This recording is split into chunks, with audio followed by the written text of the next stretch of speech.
Joining us now is psychotherapist, holistic nutritionist, and author Kristina Virro, who has just written a guide for parents, teachers, and mentors. It's called The Anxious Teen, and it helps answer the question, why are teens so darn anxious in the first place, and what can we do to help? Welcome back to What She Said, Kristina. Thank you for having me. So, the anxious teen, rates of anxiety are hitting catastrophic numbers, right, among today's youth. Yeah. We know you have firsthand experience giving hundreds of hours of therapy to teens, parents, and families. But what made you want to take a deeper look into this unsettling phenomenon of anxiety? Yeah, so I just want to take a step back to what you said was just the catastrophic numbers part. Yeah. And so a stat that always comes up for me that just blew my mind when I heard it, it's from the Canadian Institute for Health Information. And it said that between 2007 and 2014, there was a 55% increase in visits to emergency departments among teenagers for anxiety-related reasons. So that was just in 7 years, that 55% increase. That's massive. And that to me was just shocking. So when I heard that, I was just completely curious and concerned about what was going on. But also just in my own practice as a psychotherapist, it was like every single teen I was seeing, I basically have just come to assume that they'll have anxiety because that's how common it is. And then outside of therapy, I was just noticing that everybody who I talked to when they found out that I was a therapist would be like, oh, well, I have a nephew who has really, really bad anxiety. Do you have any tips? Or teachers would be asking me for tips. So it was like everywhere I went, people were talking about anxiety and mostly about how it affected their teenagers. And so I was just thinking, what is going on? And so I thought, I'm going to look into this, I'm going to explore it, and I'm going to write a book about it. So what is going on? What are the root causes of this massive increase? I mean, we sort of do associate anxiety with teens a little bit in the terms of growing up Teen and all angst, the hormonal stuff. But why this sort of explosion? Yeah. Well, I think it's really important to add some context into what's going on here. So if we think about today's teenagers, the first thing is that they were born into the post 9/11 era, as I say. So there were terrorist attacks that were happening. Then they eventually started hearing about bombings and shootings. And it kind of sent the message for them growing up that the world was very unsafe and security was ramping up everywhere. And I think an additional difference there is that they can see raw footage of these things everywhere. So they can go on Twitter and see the actual video footage of something terrible that's happened, or they can get live updates and things like that. So that was the first part, was this post 9/11 era phenomenon happening. And then the second one was that over the past 30 years, we've had more dual income parents, which means more stress at home, more parents that are probably glued to their phone, responding to work emails, maybe a little bit more emotionally distressed themselves, and also more single parent families. So in that case, if you're a single parent, there could be financial troubles there. There could be blended families that are difficult for teenagers. So that's just a little bit of the context that's happening. And also the rates of divorce and growing up in the friction between... Yeah. Exactly. So there's interpersonal and then there's the global angst. Absolutely. And then you also have to keep in mind that these things are stressful for adults. So, having two working parents is really hard, or maybe having a blended family is really hard. But when you're a teenager, you also have the added layer of, well, my hormones are going crazy. There's all these changes happening internally. So it's just this perfect storm. So for me, the question is more so, like, of course they're anxious. Why wouldn't they be anxious, kind of a thing? Now, you talked about social media playing a role in the sense that they can go anywhere and look at pictures of anything. Yeah. There's nothing hidden. Yeah.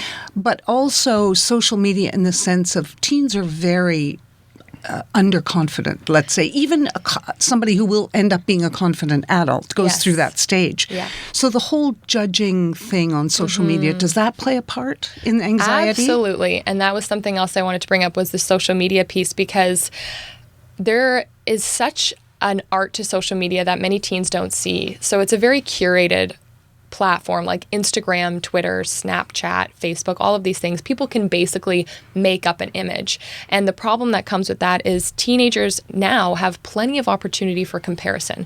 So all they're doing is looking at their friends and saying, oh, well, look how great their boyfriend looks, or look at this trip that they just went on, or look how fit they are.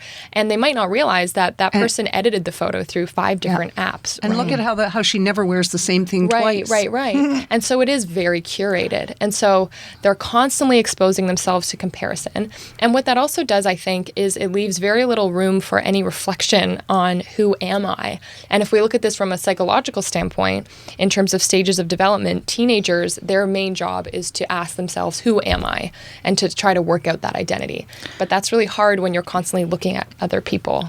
Okay, so as parents then, let's say the pressures of doing homework, doing well in school, navigating the social situations as well as social media can be more difficult for some teens than others.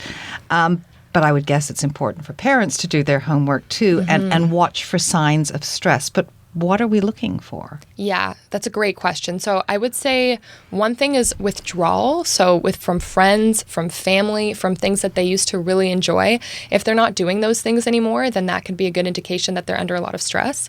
I've also noticed that with anxiety particularly, a lot of the time it affects people's appetite. So some people will eat a lot more. Some people will barely eat anything when they're anxious. So keeping in mind any appetite changes and general mood changes as well. I also think it's really important to ask teenagers, are you thinking about suicide? I think that's a very scary question for a lot of adults, teachers, whoever, but it kind of needs to be asked. So asking that question outright, are you having suicidal thoughts, and seeing what they come back with.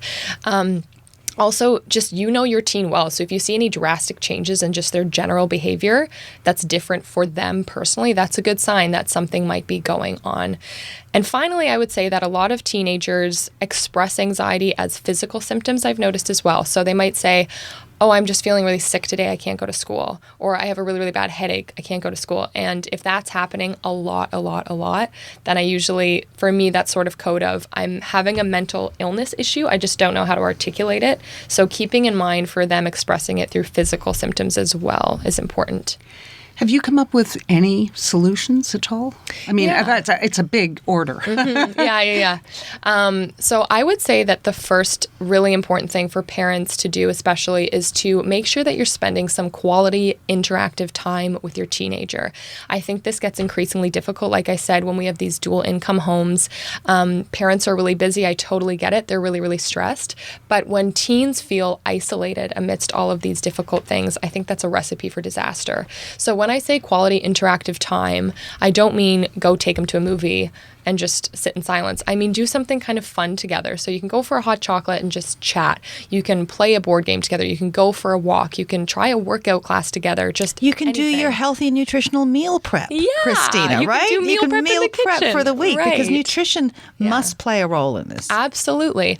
And so that's another thing too, is that I think it's important that parents set a really good example in the ways that they can. And part of that is nutrition. Part of that is also emotionally in another way. So for example, I'll meet a lot of parents who will say, well, my kid's always on their phone. They have such an attitude problem. And then if I meet the two of them in session, the parents have a lot of attitude and they're checking their phone every 10 minutes. And so it's kind of like, ugh, this seems a little hypocritical. So we have to kind of check ourselves as well as mentors and parents and teachers to make sure we're setting a good example. What about the family meal? Because I've heard a lot of people say, we get away from that because we come home and they're busy, and so they're standing at the counter and insisting on, I don't ask much, but we're going to sit down as a family and chatting about the day. Yeah. When I was younger, we had Sunday night dinners because we all had crazy schedules. I was in dance, my brother was in hockey, my sister was in swimming, but we had one night a week where we had to have dinner together. And there's been a lot of really interesting research that shows that the more connected teens feel to their families, the less likely they are to get involved with drugs, with a lot of other problematic behavior, so to say. And it's because of that connection piece, which seems funny because that doesn't seem like something that would directly go hand in hand, but the indirect effects of that are pretty interesting. So absolutely, family meals just when you can. Yeah. Well, The Anxious Teen is available now on Amazon in ebook and hard copy format. Now it's very readable, very simple. You're not going to get into a big, heavy textbook. It's it's eminently readable. If you want to win a copy, there is a contest up now on whatshesaidtalk.com. But where can people go to actually get the book if they just want to get it right now, ebook? Yeah, so it's on iBooks. It's also on Amazon.ca, and I have links on my website as well directly, which is www.fresh-insight.ca. Fresh-insight.ca. Yeah. What are you going to work on next? Oh my gosh. I've been thinking about doing something for couples. Communication issues. I see that a lot. So that might be my next tackle. dinner together might work for them too. yeah, absolutely. Yeah. Kristina Virro, as always, thank you for joining us. Thank you for having me. Well, she